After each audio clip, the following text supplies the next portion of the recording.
Hello, my lovelies. It's another beautiful day to read a story. That's right. Grab your stuffy and let's get into the story.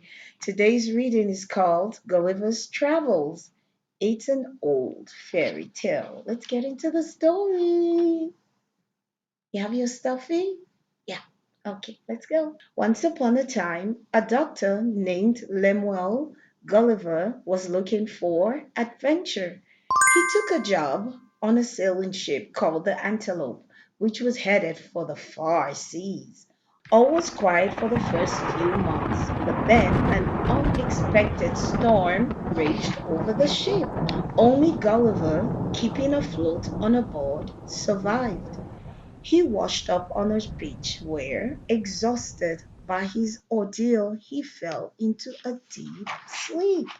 When he awoke, he found himself tied down by hundreds of tiny ropes and surrounded by people, perfectly shaped but only 6 inches tall. Gulliver had landed in Lilliput, a kingdom of people and things so small he was a giant in comparison. It was easy for Gulliver to break out of his bonds, but he was very careful not to hurt any of the tiny Lilliputians. He let them drag him to their capital, where he was brought to the king and queen. Gulliver reached out and held the king in the palm of his hand. The brave little king announced, Gulliver, you're going to protect Lilliput and its people, and we are going to provide for you. So they provided for Gulliver's needs. But feeding someone the size of Gulliver was no easy job for the Lilliputians. Making him a new suit of clothes was difficult as well.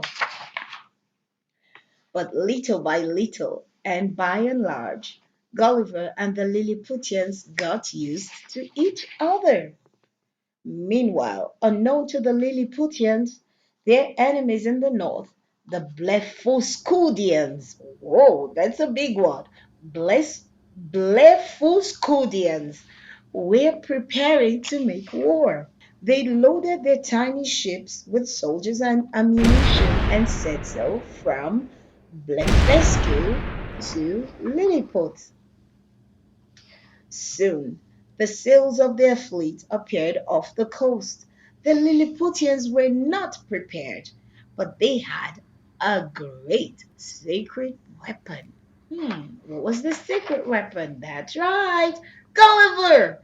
He waded right out into the harbor and pulled all the enemy ships together. The threat to Lilliput was over. The little people danced in the streets with joy. Gulliver was the hero of the day. The Lilliputians made him a big medal and they said exactly that. Gulliver, we're so proud of you. Gulliver wore his medal proudly, but Gulliver was beginning to feel homesick. He had all the adventures he'd wanted and more. He missed his home and family and thought about them from time to time. Gulliver went to the king and queen to explain how he felt. He loved the Lilliputians, but it was time to go home. The king and queen understood. All the Lilliputians helped Gulliver to build a boat that would take him back to his home. Then they watched sadly as he sailed away. Bye, Gulliver, bye, bye, we're gonna miss you. And Gulliver told stories about the Lilliputians to his children and grandchildren for many, many happy years to come. The end. That's a beautiful story, Gulliver's Travels. Yeah. Until the next time, my friends, don't forget who's amazing. You are amazing. That's right.